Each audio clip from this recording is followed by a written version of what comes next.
Olá, meu amigo, minha amiga, bem-vindos a mais uma live aqui no Portal do José. Hoje com uma figura ilustre, um personagem da história contemporânea brasileira, uma pessoa que trafegou pelo poder aqui no nosso país, conviveu com os militares da mais alta patente, mas tem uma história política do nosso país de muita luta, e é uma grande satisfação receber o ex-ministro da Defesa, ex-deputado, ex-presidente da Câmara Federal, Aldo Rebelo. Aldo, muito obrigado aí por estar com a gente aqui no Portal do José.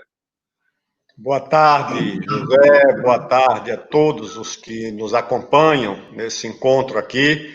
É uma grande alegria poder partilhar com você e com aqueles que estão aí ao nosso lado esse momento, né, de reflexão, de discussão sobre o presente e principalmente o futuro do nosso país. Tivemos momentos difíceis e os patriotas, aqueles que têm amor pelo Brasil, pela liberdade, precisam dedicar alguma energia para enfrentar e vencer esses desafios e essas dificuldades. Aldo, hoje, aqui no Brasil, o debate político ele parece que voltou aos anos 60, né?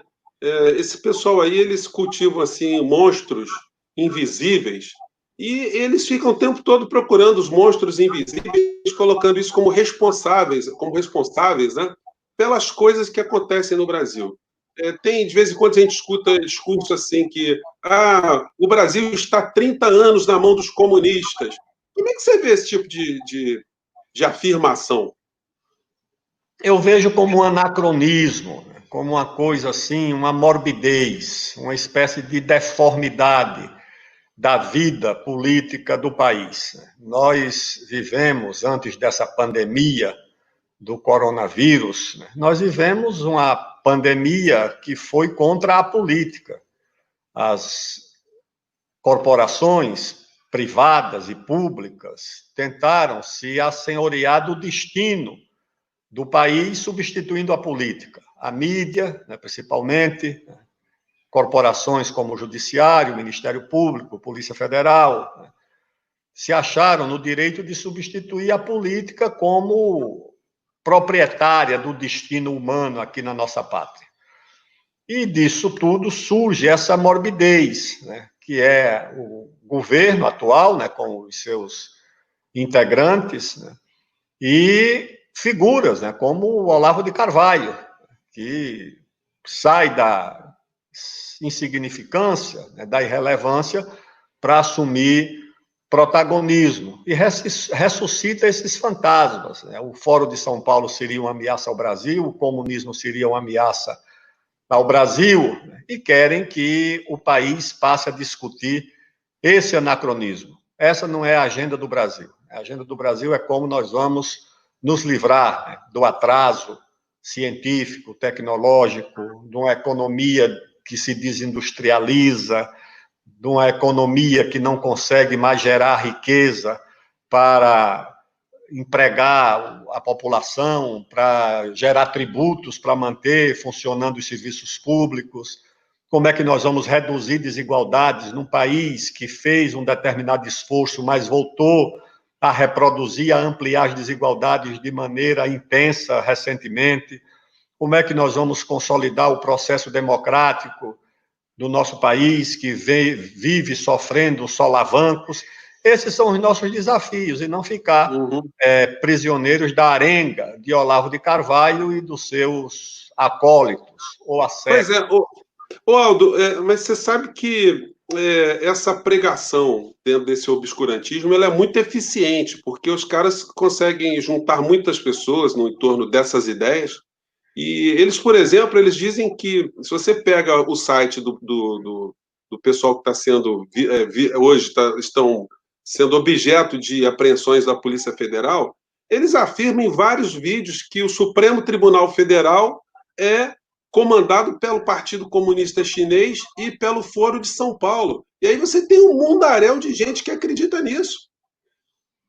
Bem, mas você tem gente que acredita em coisa pior, tá certo? Isso aí você vai ter uma parcela da população movida pela ignorância, pelo preconceito e muitas pelo desespero, que acredita em qualquer coisa. Não faz muito tempo, nós tivemos a caça às bruxas, não é uma expressão que surge por acaso. A caça às bruxas existiu tanto no catolicismo, na Inquisição, nas fogueiras armadas pelo mundo afora, como também no protestantismo nos Estados Unidos, há episódios como as bruxas de Salem.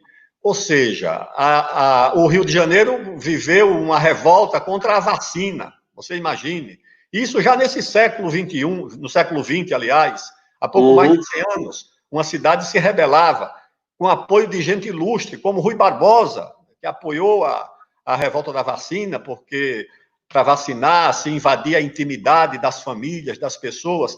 Olha, infelizmente, a ignorância, ela produz ainda efeitos deletérios em uma parcela da população, e hoje nós vivemos para testemunhar que isso é verdadeiro. Alguém acreditar, né, que o Supremo, que o Congresso, que as instituições são movidas por interesses chineses, sinceramente, eu acho que, por um lado, também isso limita a credibilidade desse pessoal. Sim. Aldo, Esse efeito. a gente, aqui no Brasil, nós chegamos a esse ponto de muito esgarçamento da sociedade. Você avalia que tipo de erros foram cometidos no passado pela esquerda, né, quando esteve no poder, se é que a gente pode chamar o governo Lula, Dilma de esquerda. Por que nós chegamos a essa situação tão complicada no Brasil? Isso, como diria o Nelson Rodrigues, a propósito do subdesenvolvimento, ele dizia que subdesenvolvimento não se improvisa, é uma construção de séculos. Os erros também cometidos pela esquerda também não foram improvisados, vêm de longe, como diria o saudoso Leonel Brizola. Quais são esses erros? Eu acho que um erro da esquerda foi de subestimar, quase que abandonar, quase que abdicar do nacionalismo, da centralidade da questão nacional. E eu digo isso com uma dose de compreensão. Por quê? Porque você toma o caso dos partidos de esquerda, entre eles o Partido Comunista. Eles foram perseguidos durante o Estado Novo. Não teve nada mais nacionalista do que o Vargas no Brasil. Não se tem nada parecido em defesa do interesse nacional do que o varguismo. Mas para a esquerda foi uma época de repressão e de violência.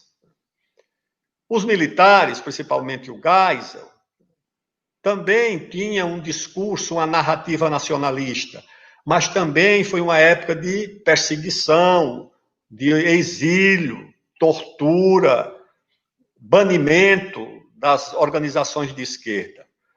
Então ficou a marca na esquerda de que o mais importante, o decisivo, fundamental é a questão democrática. E que a questão nacional, muitas vezes, ela pode vir acompanhada do autoritarismo, da ameaça à democracia, da ameaça à liberdade.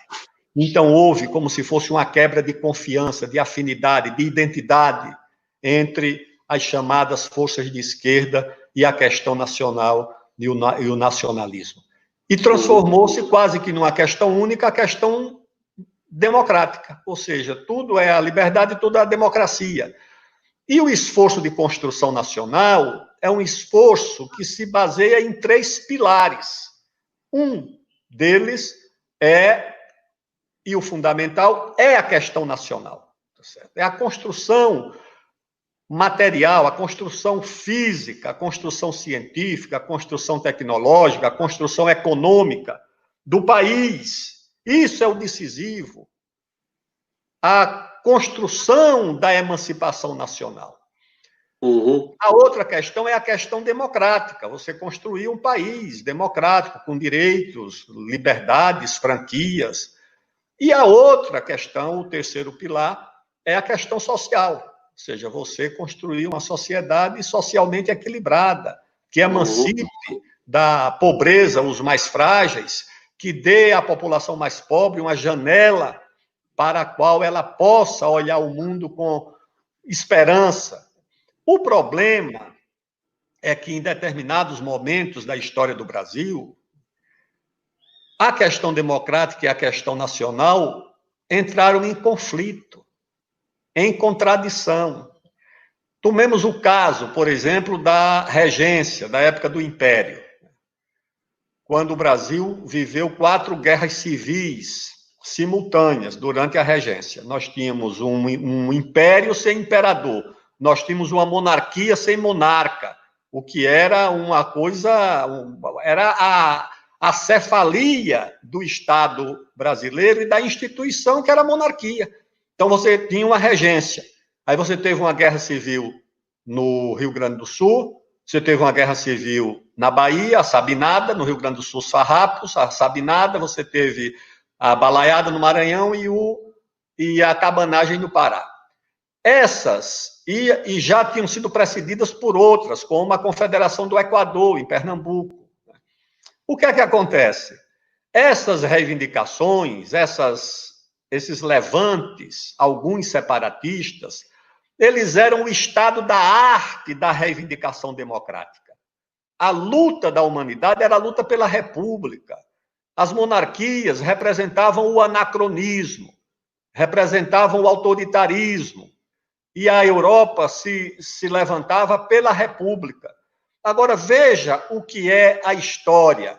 Só que no Brasil, a república era uma ameaça à unidade do país. A república era uma ameaça à integridade do nosso território. Se essas rebeliões republicanas fossem vitoriosas, provavelmente o país teria se esfacelado em 4, 5, 6, sei lá quantas repúblicas portuguesas. Nós não teríamos a unidade do Brasil. Então, o que nós tínhamos como fiador da unidade, da integridade do território, era o Império. Foi a cabeça do Bonifácio que concebeu com muita inteligência, com muita experiência, com muita maturidade. Graças a Deus que nós tivemos esse homem maduro, inteligente, preparado, capaz, iluminado, para conceber uma saída com a independência, com monarquia que garantisse a unidade e a integridade do Brasil. E tínhamos o Exército, as Forças Armadas, que eram a única instituição nacional que compreendia que a unidade do país deveria ser mantida, que foi no Rio Grande do Sul, e lá pacificou, reprimiu o levante, a rebelião gaúcha, foi na Bahia, foi no Pará, foi no Maranhão. Ou seja, essa contradição, às vezes, a esquerda não compreende, entendeu? Como é que você, em determinado momento, a questão democrática não é a decisiva, é a questão nacional. Aldo, quando a gente começou hoje o nosso papo aqui, me lembrou muito esse tipo de engajamento dessas forças conservadoras, vamos dizer assim, ou do atraso. Elas acabam ajudando que a pauta da economia antinacional ela acabe passando sem que a gente perceba muito, né? Estamos discutindo agora a pandemia, discutindo as questões do cotidiano, os grandes meios de comunicação tratam das operações da Polícia Federal, foguete para cá, prisão acolá, mas o Guedes está na encolha, ninguém fala o nome dele, e o Brasil está sendo devastado. Como é que você vê essa afirmação, Aldo? Olha, uns amigos me mandaram um vídeo no qual eu sou atacado pelo Olavo de Carvalho. O Olavo de Carvalho diz que eu não sou patriota, que eu sou do Fórum de São Paulo, e critica alguns generais com os quais eu tenho relação de amizade ou de conhecimento. Por quê? Porque o Olavo alimenta exatamente essa agenda. Por quê? Porque o Olavo, quando foi discutida a lei de biossegurança, que eu fui relator, que defendia a ciência brasileira, a Embrapa, que não podia pesquisar, organismo geneticamente modificado, onde era que estava o Olavo e esse pessoal? Quando se discutiu o Código Florestal, que eu percorri o Brasil inteiro, as ONGs americanas dizendo que o Brasil tinha que ter floresta e agricultura nos Estados Unidos, onde era que estava esse pessoal? Quando agora na época em que foi discutida a demarcação em área contínua da Raposa Serra do Sol, eu fui várias vezes em Roraima. Esse pessoal estava onde? Quando foi feito o acordo de Alcântara, para entregar a base de Alcântara, procure alguma manifestação do Olavo de Carvalho e da turma dele. Quando a Embraer foi vendida para a Boeing, procure uma manifestação dessa turma. Não, tá certo? Essa turma não discute a questão nacional concreta.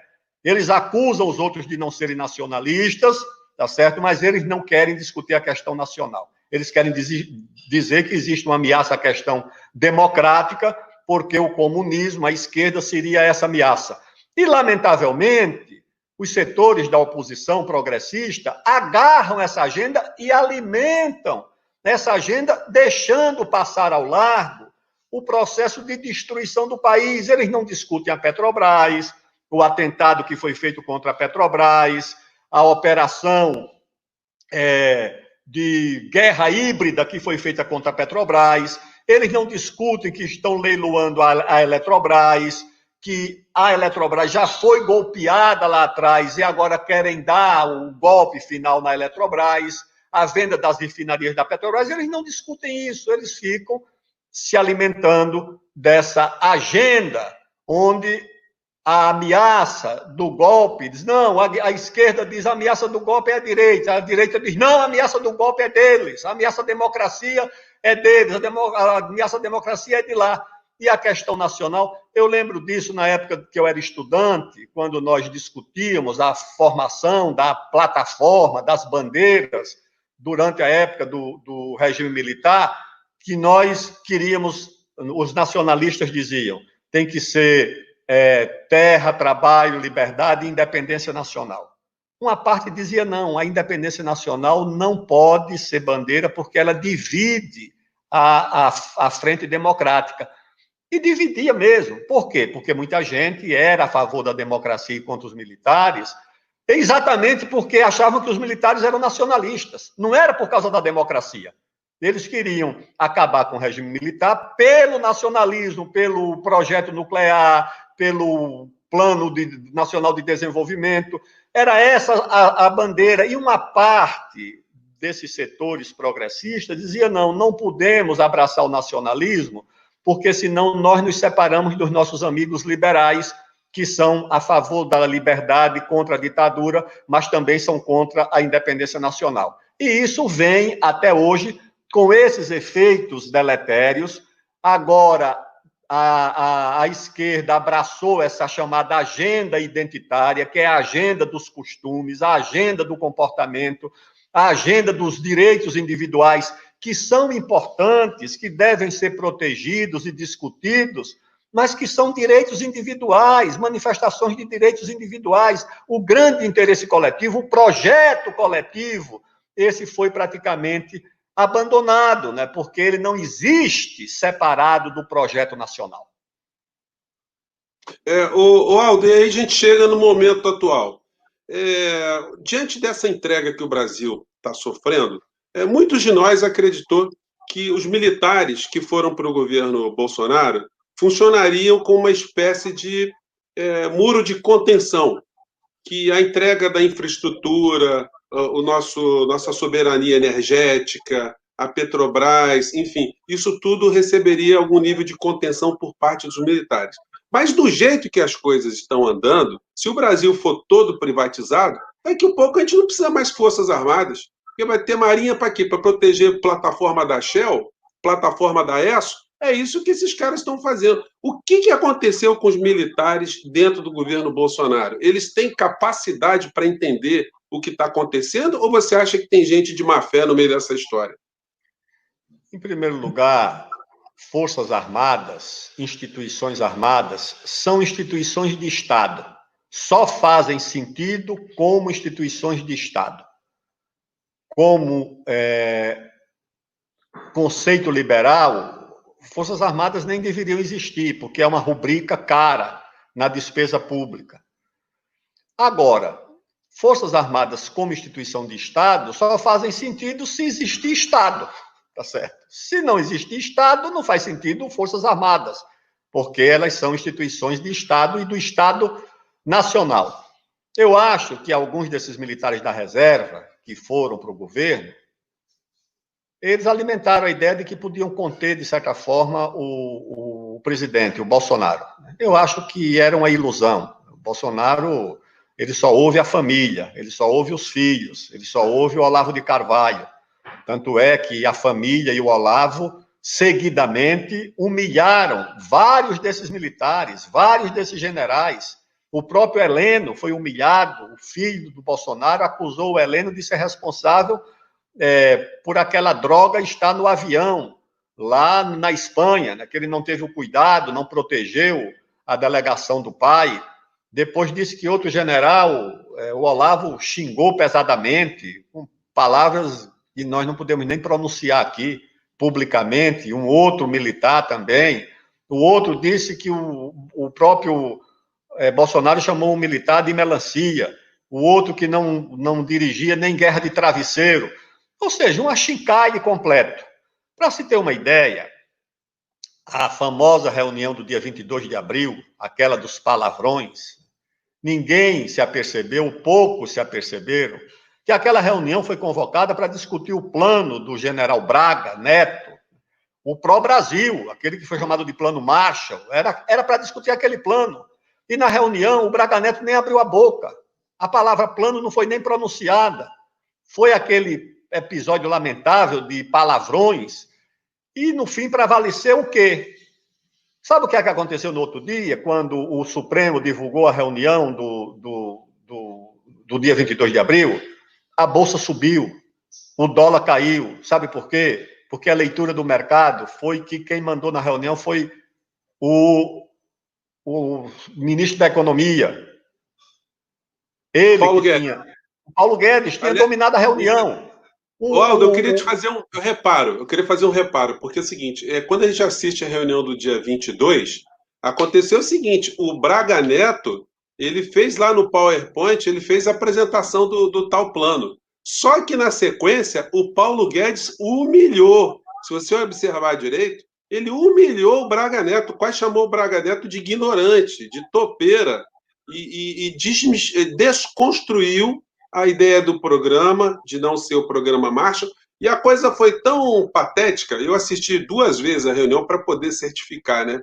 Que o Rogério Marinho é que saiu em defesa, dizendo que o Estado tem que investir sim, que isso está acontecendo no mundo inteiro, que é momento de rever os conceitos que o Guedes tinha apresentado. O Guedes, todo medíocre, faz isso, né? Quando ele quer vencer o argumento, ele diz que leu um monte de livros, que leu 8 livros, e começou a citar Keynes. O Bolsonaro não sabia de ninguém, nenhum daqueles personagens que estavam sendo citados ali, e a coisa caiu nessa continuidade. Mas a observação que eu faço é essa. O Braga Neto já não vi o debate, vi as repercussões e não vi, de fato, ninguém falar da apresentação do Braga Neto. Se houve, tá certo, não foi levado em conta, principalmente pelo mercado, que no outro dia reagiu à reunião, subindo a bolsa,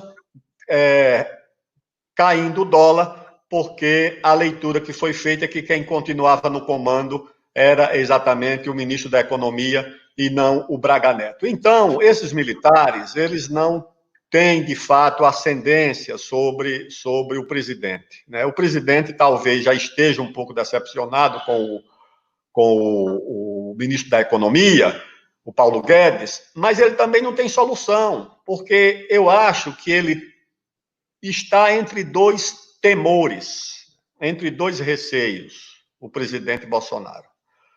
O primeiro receio é que, continuando com o Paulo Guedes, ele vai para o fundo do poço. Ele não tem futuro, né, porque a economia está desandando, a situação social é grave, tende a piorar, todos os estados estão com queda de arrecadação, mesmo os ricos como São Paulo, as prefeituras não têm dinheiro para chegar ao fim do ano, o desemprego vai se alastrar, e o Bolsonaro olha e diz, olha, isso aqui com esse Guedes não tem caminho, mas ao mesmo tempo ele tem um outro receio. E se eu tirar o Guedes, esse povo todo do mercado que me apoiou e apostou em mim por causa do Guedes, pode também achar que o meu ciclo se encerrou. Então ele, na verdade, não sabe o que fazer, entendeu? E os nossos, os militares que estão lá, né, acho que pensavam que eram parte da solução e, na verdade, estão se tornando parte do problema e atraindo também para o desgaste as próprias Forças Armadas, que, como instituição, não tem responsabilidade nenhuma nisso, estão lá cumprindo seu papel sem se meter nos assuntos cotidianos do governo. Ô Aldo, você conviveu com o alto comando das Forças Armadas, né? Você tem uma foto clássica que eu acho espetacular, que são os comandantes das três forças batendo continência numa cerimônia por um ministro civil, né? Com o teu perfil, o que mostrava assim, a sobriedade das Forças Armadas, dos comandantes. Mas eu gostaria de saber quem são essas pessoas, o nível de formação dos comandantes que você teve contato. Eles têm uma consciência da geopolítica, como funcionam as coisas, ou a cabeça ainda está muito atrelada na Guerra Fria? Eles têm capacidade intelectual para entender, por exemplo, que Paulo Guedes está destruindo a infraestrutura do nosso país, ele está corroendo bases do nosso país? As Forças Armadas, como todas as demais instituições, são plasmadas, são penetradas pelas ideias que estão aí em debate na sociedade. Então, há um setor nacionalista muito forte, muito consistente, mas há também um setor liberal, influenciado por essa ideia de que o Estado é, a priori, um vilão e que o mercado é que resolve tudo. Houve, não sei se um convênio, um tipo de acordo entre instituições militares com a Fundação Getúlio Vargas do Rio, e acho que essas ideias mais liberais tiveram uma penetração importante nas Forças Armadas. Mas, se você quiser usar critérios mais rigorosos, nós temos que olhar qual é a doutrina das nossas Forças Armadas.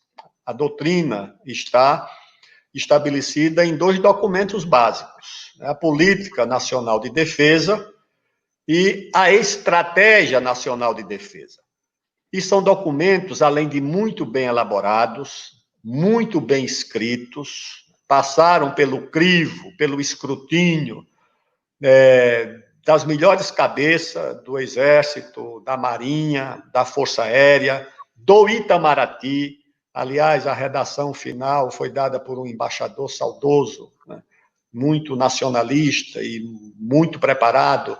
São textos muito bem escritos e que estabelecem a doutrina de defesa do Brasil. E a doutrina é uma doutrina fundamentalmente nacionalista. Estabelece quais são os contornos estratégicos, a Amazônia, a América do Sul, o Atlântico Sul, a África Ocidental, a Antártida, estabelece a relação com os nossos vizinhos, a indústria de defesa, que só existe com a indústria nacional, a tecnologia de defesa, todas as ideias fundamentais estão ali. A Marinha procurando meios de organizar a 2ª Esquadra, uma grande base naval no norte do Brasil, para proteger o Atlântico no norte, a bacia amazônica. Aliás, quando eu era ministro, nós fomos, eu, o comandante da Marinha, o comandante do Exército, fomos ao Maranhão com o governador Flávio Dino, visitamos a área onde a 2ª base, a 2ª Esquadra será futuramente instalada, era uma área do Exército que nós providenciamos para ser transferida para a Marinha. Ou seja, o alto comando da Marinha tem clareza sobre a missão da Marinha em proteger o litoral brasileiro, as águas jurisdicionais do Brasil. A Força Aérea também tem essa clareza.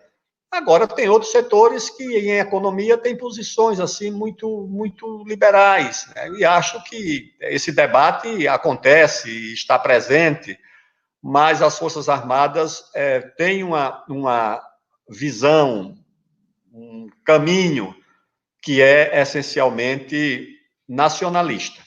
Sim, Aldo, muita gente tem levantado a questão que o Bolsonaro teria mais apoio dentro do governo com as pessoas, com os militares do Exército.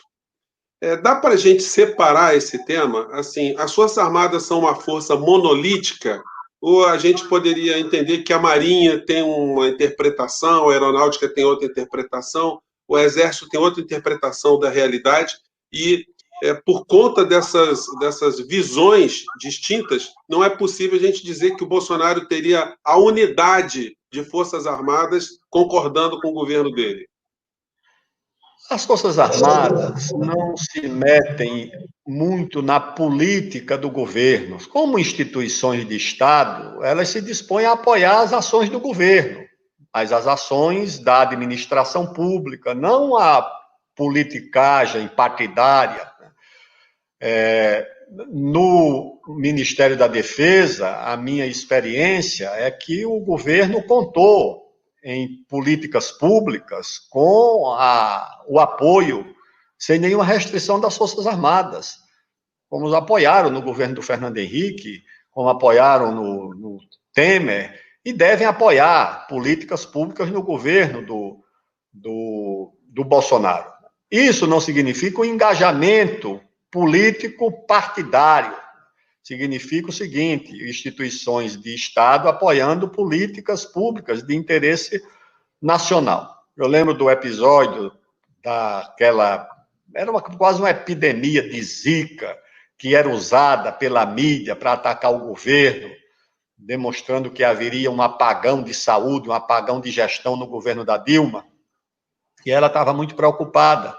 Digo, olha, o governo precisa dar uma demonstração de esforço para debelar essa epidemia, para enfrentar, porque já estava se estendendo para efeitos internacionais. Gente que não queria mais receber brasileiros com medo da Zika, da microcefalia. Eu digo, então vamos fazer um esforço. Vamos promover um dia de domingo, uma visitação às casas, às residências, para esclarecer as pessoas sobre as providências que devem ser adotadas contra esse mosquito da Zika, com as Forças Armadas. Ela perguntou, é possível? Eu digo, eu acho que é. E reuni, na época, os 3 comandantes e propus que nós tomássemos a iniciativa de reunir 200 mil integrantes das Forças Armadas para fazer essa visitação às casas, uma demonstração para a população de que o Estado brasileiro estava preocupado com isso. Não tivemos nenhuma dificuldade, botamos os 200 mil integrantes das Forças Armadas numa operação em todos os 26 estados e no Distrito Federal. Então, eles se propõem a ajudar, como devem ajudar agora, onde for necessário, nessa pandemia, o governo do Bolsonaro. Agora, isso é uma coisa. Outra coisa, então as Forças Armadas vão apoiar essas arengas que o governo faz em porta de palácio para falar mal de todo mundo, falar mal da imprensa, ameaçar instituições. Eu acho que isso eles não partilham. Tem muita pergunta já. Eu queria mandar um grande abraço a todos vocês que estão aqui online com a gente. Estamos praticamente no auditório com 2.000 pessoas, Aldo, que nem naqueles velhos tempos de grandes assembleias. Então, estou muito honrado em ter vocês aqui na nossa página. Vocês que ainda não são inscritos, dê um clique aí, dê um joinha, todo mundo agora, porque dizem que esse troço ajuda o nosso programa a ser mais visto. Mas, Aldo, pergunta total aqui de muita gente. Base de Alcântara. Perdemos mesmo? Por que os militares aceitaram essa história e se isso pode ser reversível no futuro? Olha, a base de Alcântara, na verdade, é uma grande fake news, tá certo? Por quê? Porque esse acordo foi muito mais para efeito de propaganda do que para qualquer efeito prático. Os americanos não vão usar essa base. Eles têm mais de 30 bases espalhadas pelo mundo. Os modelos de lançamento mais recentes dispensam esse tipo de vantagem que Alcântara aparentemente oferecia, que era a proximidade com a linha do Equador. Aliás, proximidade da linha do Equador, eles têm uma base francesa também, ali na Guiana. Então, os americanos não deram uma linha, a imprensa americana nem registrou, nenhum órgão de Estado nos Estados Unidos registrou nos seus sites, nos seus portais, a celebração desse acordo. Entendeu? Então, é um acordo que serviu de efeito para propaganda do presidente da República, para dizer que conseguiu um acordo, etc., né? E segundo, porque é muito mais barato para os americanos lançar nas suas próprias bases em outros locais do que se dirigir para o Brasil. Então, eu creio que isso não tem assim, qualquer desdobramento real.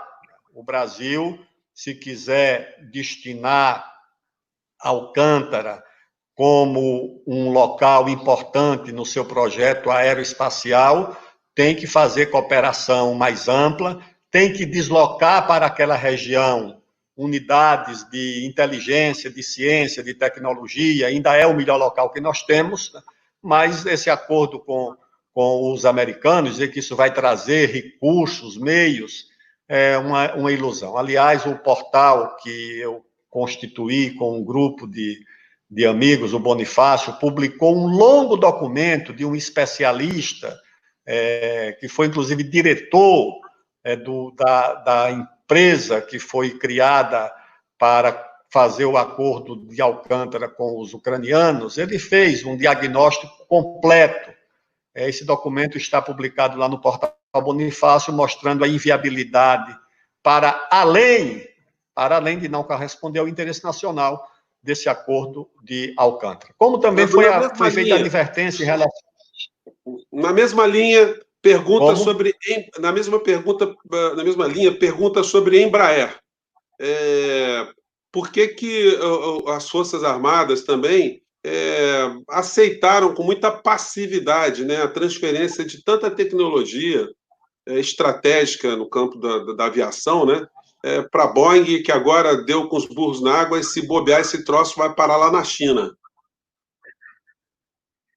A minha posição é que as Forças Armadas não devem se pronunciar sobre esse tipo de políticas públicas.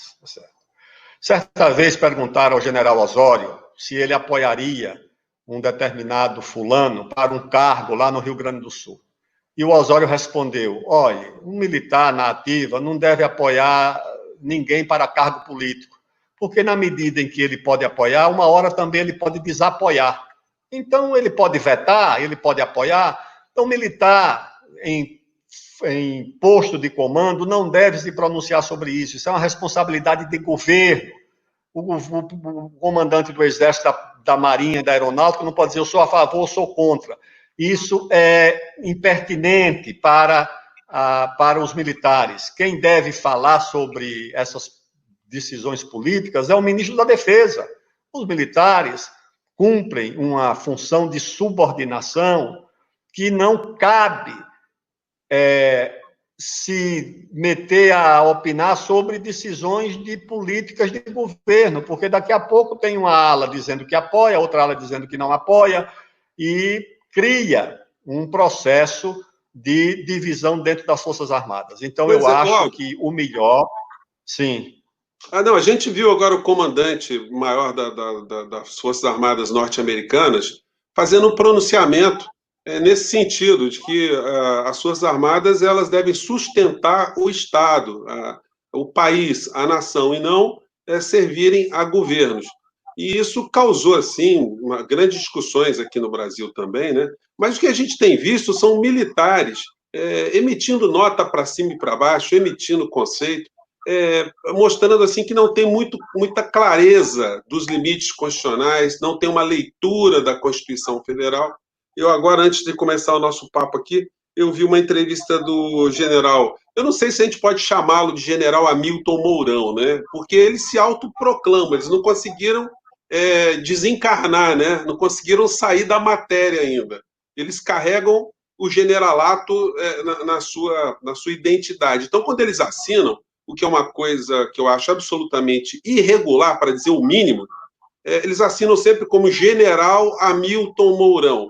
E o general Hamilton Mourão, ele está dando uma opinião que a Polícia Federal está se excedendo em fazer busca e apreensão em investigações judiciais. Então, quer dizer, a gente tem o general Ramos, o general Heleno, que toda hora estão emitindo palpites sobre pronunciamentos do Supremo Tribunal Federal. Eles estão querendo ser mais ministros do Supremo do que os próprios ministros. Eles estão funcionando, na cabeça deles, como censores ou como supervisores de decisão do Supremo Tribunal Federal. Esse pessoal não está falando demais, não, Aldo?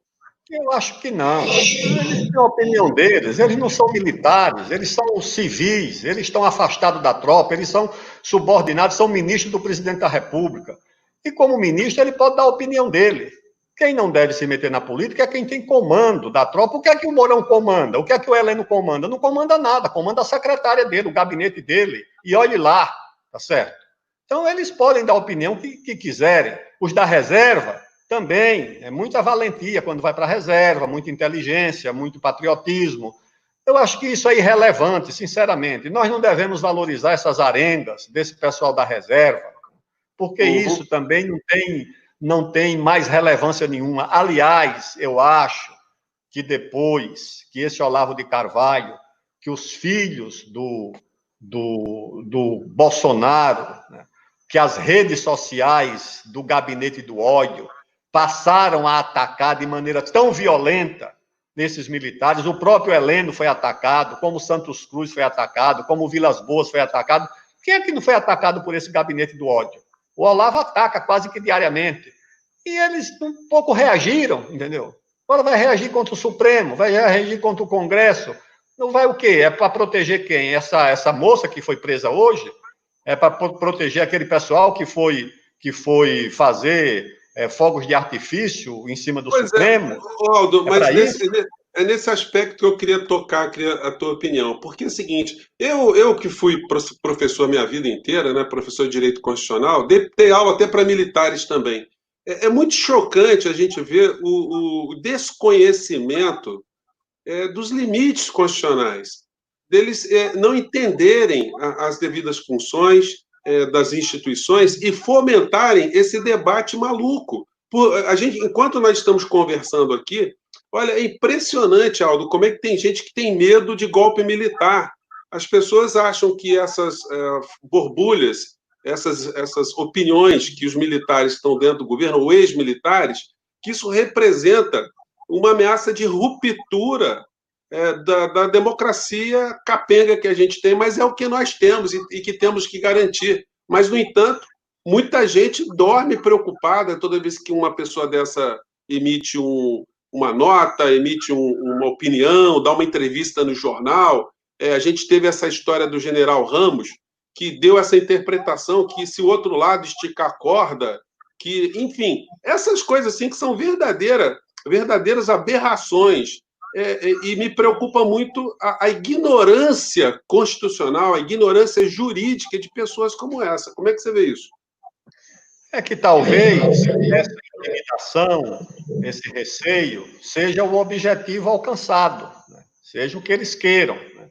Então, olha, vamos intimidar, mas só intimida quem não conhece o país. Porque eu vejo nesses setores chamados progressistas uma desorientação tão grande que tem amigos que digam vai ter golpe ou vai ter impeachment. Porque é o seguinte, são duas coisas absolutamente conflitantes. Ou um governo está tão fraco que pode sofrer o impeachment amanhã, ou ele está tão forte que pode dar um golpe. O mesmo governo não pode, ao mesmo tempo, estar próximo de um golpe ou próximo de ser deposto. Como o mesmo time não pode estar próximo durante a mesma partida de golear ou de ser goleado. Então, isso é uma desorientação e uma incompreensão sobre o que acontece no país. E esses militares, eles não falam pelos militares que o presidente, o vice e o ministro da Defesa assinaram uma nota. No outro dia já estava outra nota nos jornais dizendo que os militares da ativa estavam contrariados por se falar em nome deles, certo? Porque eles não aceitam que se confunda o militar que está na tropa, que tem função de Estado, com aquele que está de terno e gravata no gabinete do Bolsonaro para defender o governo do Bolsonaro. Vai defender o quê? Vai ser a oposição? Não, vai defender o governo do Bolsonaro. O Heleno, o Braga, o Azevedo, o Ramos, eles são parte do governo, eles têm solidariedade para o bem e para o mal com o governo, com o presidente da República. O outro que está lá tem função de Estado, está cuidando dos seus afazeres, protegendo a tropa dessa pandemia, mobilizando para prestar socorro e solidariedade onde pode.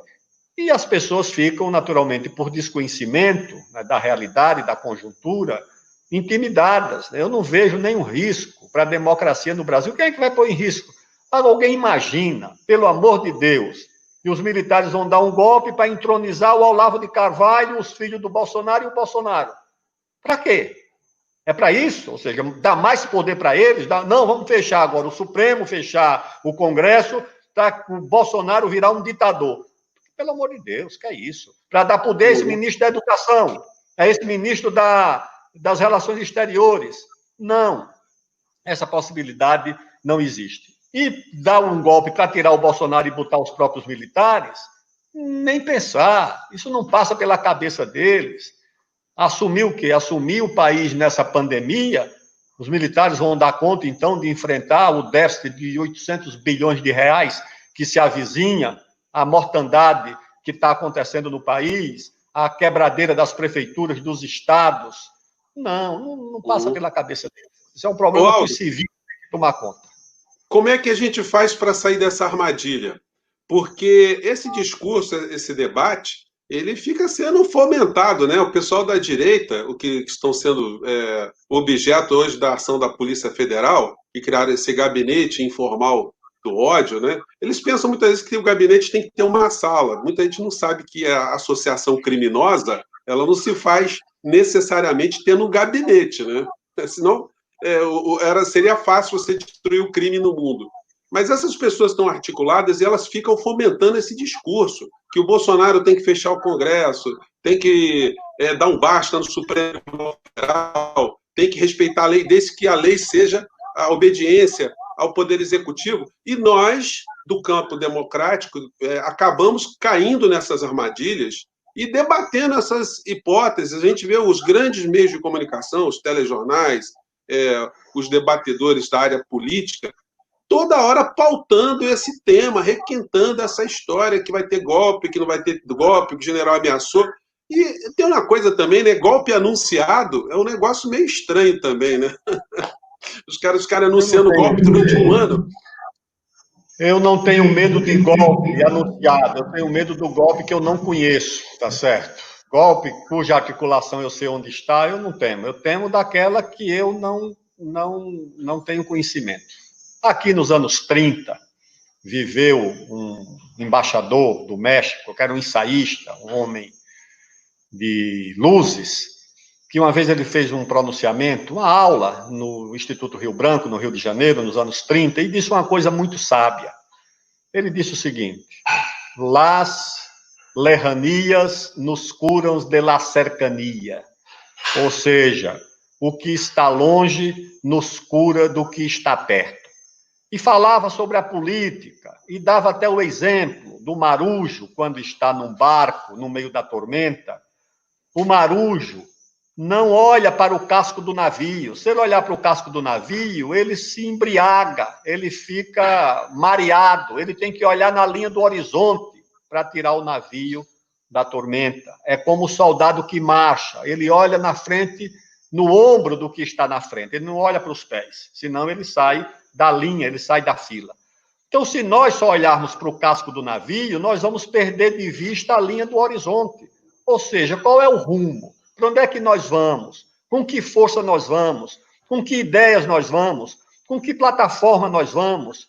Nós vamos, então, destinar nossa energia, nossa inteligência, nossa experiência, que é uma coisa fundamental, que não se cria do dia para o outro, é a única coisa que o tempo te dá, é a experiência, para ficar arengando com a moça dos 300 que vai arengar na porta do palácio com o Olavo de Carvalho. Não, nós vamos pensar o seguinte: o que é que une o Brasil? O que é que pode unir o Brasil? O que é que pode unir o produtor rural, lá do Centro-Oeste, com o operário metalúrgico de São Paulo? A questão nacional pode unir, o desenvolvimento pode unir, a retomada do crescimento pode. Eu ia naquela feira do agronegócio de Ribeirão Preto, ia com meus amigos metalúrgicos, mostrava para eles aquelas máquinas possantes de 4, 2, 3 milhões de reais, dizia, essas máquinas não são produzidas nas fazendas, são as fazendas produzindo o emprego urbano, o emprego de máquinas e equipamentos, o emprego metalúrgico. Portanto, não tem por que existir um abismo entre o homem do campo e o trabalhador urbano. Não tem por que existir essa desconfiança que as ONGs semeiam, espalham. O Brasil pode se unir amplamente quando a agenda for a do crescimento, porque não tem saída, José Fernandes, não tem saída. Não tem saída para a crise fiscal, não tem saída para a crise da Previdência, para o desemprego, se o país não voltar a crescer. A segunda agenda, que pode unir amplamente, é a redução das desigualdades que voltaram a crescer no Brasil, a melhoria dos serviços públicos, principalmente de educação. E a terceira, o terceiro item da plataforma e da agenda, é a garantia da democracia, dos direitos democráticos. Isso une amplamente o país. Se nós canalizarmos a nossa energia para unir os patriotas, para o Brasil voltar a crescer, a se desenvolver, a reduzir desigualdades e a garantir a democracia, nós temos um caminho, tá certo? E aí, nós vamos, então, discutir concretamente. E aí, como é que volta a crescer? Aí nós vamos entrar na discussão. Aldo, a gente está com alguns problemas do tipo, nós temos os grandes meios de comunicação que, no meu modo de entender, ainda dão uma sustentação ao governo Bolsonaro. Inclusive, isso é perceptível na cobertura da pandemia, porque nenhum telejornal, nenhuma grande empresa tem responsabilizado de forma contundente, de forma direta, o presidente da República. Para mim, eles estão fazendo uma estratégia de morde-a-sopra. Bolsonaro, enquanto ele está sob controle, falando todo tipo de maluquice, ao mesmo tempo, a agenda econômica continua sendo tocada 24 horas por dia. Essa coisa de ter o Paulo Guedes ter transferido 1 trilhão e 200 bilhões de reais para banco emprestar para o cidadão cobrando juros, e isso está represado, isso daria uma média de 8 mil reais para cada brasileiro, recém-nascido ou idoso lá no Cabo da Boa Esperança. No entanto, isso não foi objeto de debate, outras questões estão sendo colocadas na área econômica. O Paulo Guedes deu uma entrevista essa semana que está tentando reter dinheiro no BNDES para emprestar esse dinheiro para as empresas que querem investir em infraestrutura aqui no Brasil. Então, é uma grande maluquice. A gente vai pegar dinheiro público para dar para grupos privados para explorarem serviços que vão cobrar tarifa da gente. Isso tudo está acontecendo sem debate. Então, como é que a gente consegue vencer isso?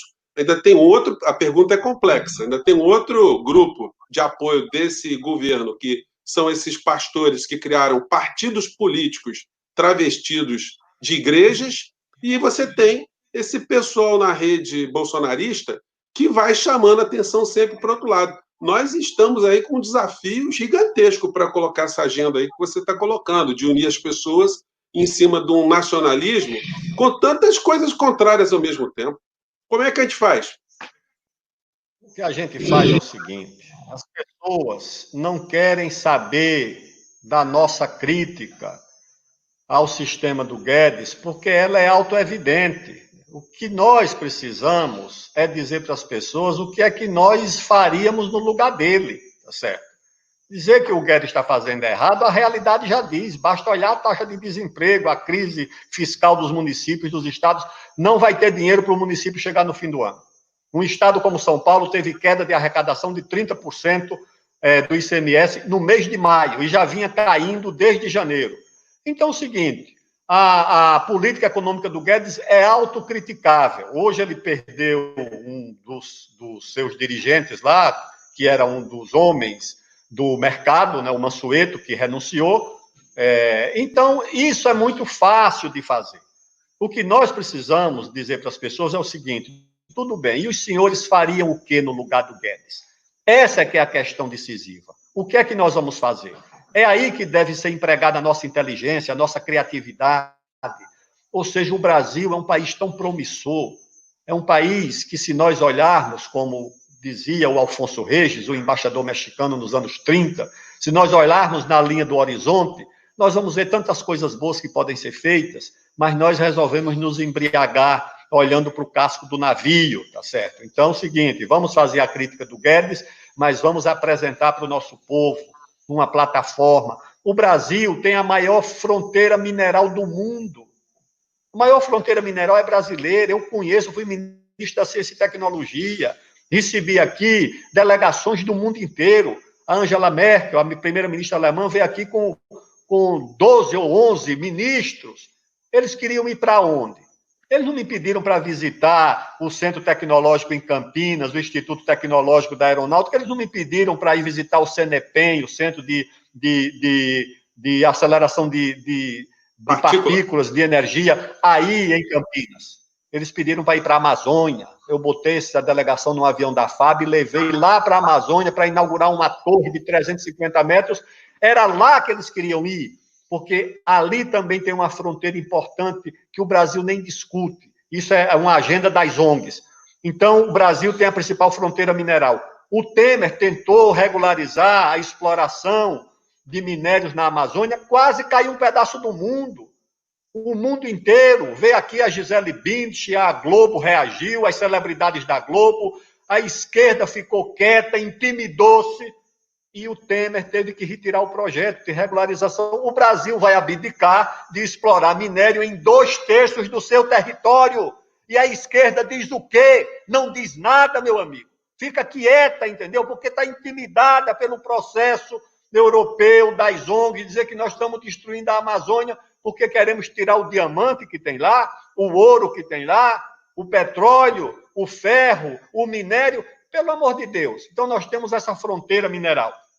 Nós temos a principal fronteira agrícola do mundo, é aqui no Brasil. Isso é um ativo geopolítico decisivo para o Brasil, porque José Fernandes, um país resiste a 3 meses de bombardeio, resiste, de artilharia. Londres resistiu a quantos meses de bombardeio da aviação alemã? Londres só não resistiria a 1 mês sem carne e sem trigo que vinha buscar aqui, na Argentina e no Uruguai, e patrulhava essa carga contra os torpedeiros alemães. O Brasil tem uma parte da segurança alimentar do mundo, é a maior fronteira agrícola do mundo.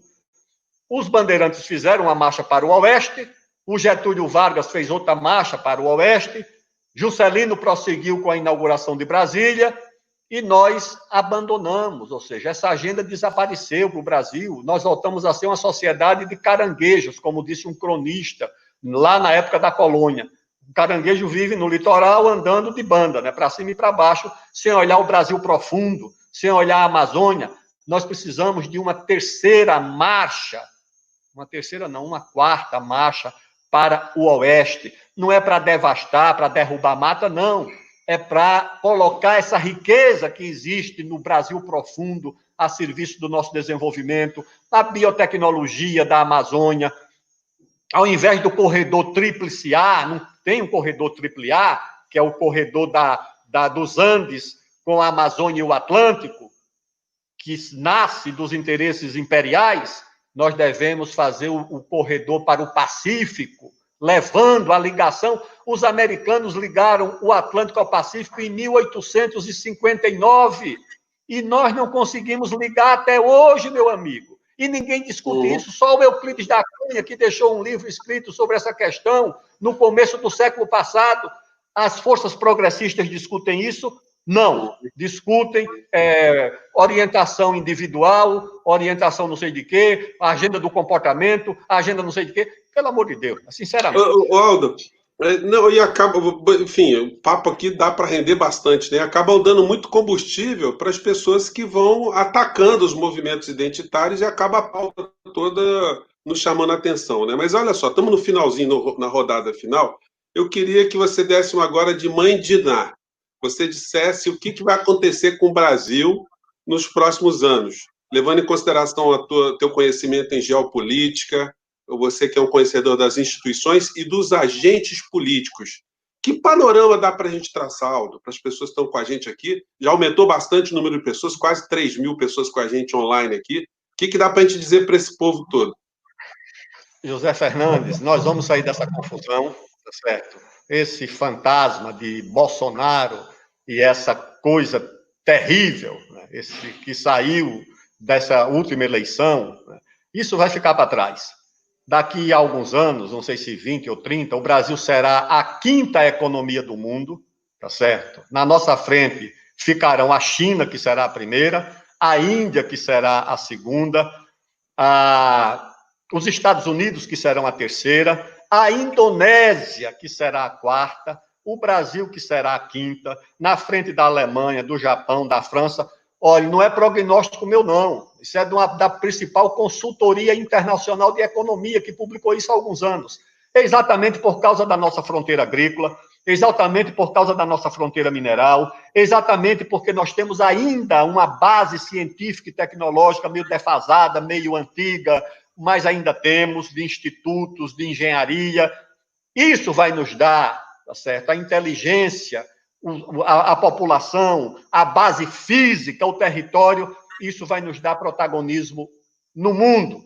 Agora, isso só será possível com forças que acreditem na nação, que abandone o pessimismo, a desconfiança e a descrença no Brasil, que não queiram destruir a nossa memória. Eu queria voltar um dia aqui para conversar com vocês sobre esses movimentos identitários, que querem destruir a memória dos bandeirantes, que querem derrubar a estátua do Getúlio Vargas, a estátua da Princesa Isabel, a estátua do Caxias. Em Portugal, querem destruir a estátua do Padre Antônio Vieira. Queria discutir sobre isso. Com esse tipo de gente, nós não vamos longe. Nós vamos virar uma colônia mental, uma colônia da agenda americana identitária. Tá certo? Dividir o Brasil em preto e branco, em duas raças, uma nação miscigenada, mestiça, desde a sua origem. O Darcy Ribeiro está aí, nós somos uma nação mestiça, nascemos mestiços, nascemos mamelucos, de índios com portugueses, e depois de africanos com portugueses, agora querem nos transformar num negócio americano de duas raças. Pelo amor de Deus, entendeu? Aí nós não vamos para lugar nenhum. Essa gente tem que ser derrotada, politicamente, ideologicamente. E Bolsonaro, você ainda no momento mãe de Ná, analisando as forças políticas no Brasil, também os interesses econômicos, os interesses corporativos, os posicionamentos dos militares dentro e fora de governo, a crise econômica, dá para a gente tentar, inspirado na história universal, adivinhar alguma coisa? Porque é difícil adivinhar quando o sujeito central, o presidente da República, é inadivinhável, né? É impossível a gente saber se tem alguma coisa naquela cabeça. Muita gente acha Bolsonaro estrategista. Eu acho ele um biruta lá de aeroporto. Para onde o vento vai, ele vai. Então, eu transfiro essa pergunta final para você. O que vai acontecer com essa criatura? José Fernandes, tem um personagem de um conto do Machado de Assis, que uma vez, ao ser apresentada a uma moça muito bonita, estava lá bem vestida, né, bem coberta, ele olhou assim e disse: é muito pouco para os olhos, mas é muito para a imaginação. Então, o seguinte, o que nós vemos aqui do Bolsonaro, né, é mais para imaginar, porque é um governo que se isola internamente, se isola nacionalmente, internacionalmente também se isola, se fragiliza. A exposição desses grupos que vão sendo aí alcançados pela justiça ainda enfraquece, porque é gente ligada ao governo. Não creio que um processo de impedimento venha do Congresso, não sei, eu acho que vão encontrar, o Supremo, na investigação, vai encontrar um crime e que essa fake news foi criada para a eleição, não tem como não encontrar isso, financiada para a eleição, gabinete do ódio foi criado para a eleição, as milícias atuaram na eleição, isso tudo ou foi apurado já, ou está em processo de apuração. E acho que isso vai ser combustível para o desfecho dessa questão. Eu acho que o Bolsonaro esgotou a confiança no país, a confiança na sociedade. Ou seja, ninguém vê mais esse governo com expectativa de que ele seja capaz de enfrentar os dilemas, os desafios e os problemas do Brasil. Ministro Aldo Rebelo, é uma honra tê-lo aqui no nosso papo. Eu acho que A tua experiência, teu conhecimento, a tua sabedoria iluminou algumas mentes hoje, alguns corações. Eu tenho certeza que as pessoas vão pegar alguns trechos do nosso programa. Desde já estão todos autorizados a colocarem nas suas páginas no Facebook, nos seus canais no YouTube, enfim. Tudo que foi dito aqui foi muito importante, porque a gente está com o protagonista da história do nosso país, né? Um formador de consciências. Então, vocês todos ajudem a replicar o nosso conteúdo. Aldo, muito obrigado aqui por estar conosco aqui no Portal do José e já te convoco para ver se algumas previsões que nós fizemos aqui, que foram tratadas aqui, se elas se confirmam, se elas não se confirmam, para a gente fazer uma nova avaliação da conjuntura, porque o Brasil está mudando assim nessa velocidade incrível, né? Aldo, muito obrigado, viu? E até obrigado o próximo. A você, um grande abraço. Muito obrigado a todos que nos acompanharam até agora. E até breve. Tchau. Gente, se inscreva aí, você que ficou com a gente até agora. Um abraço. Obrigado. Até o próximo encontro. Tchau, gente.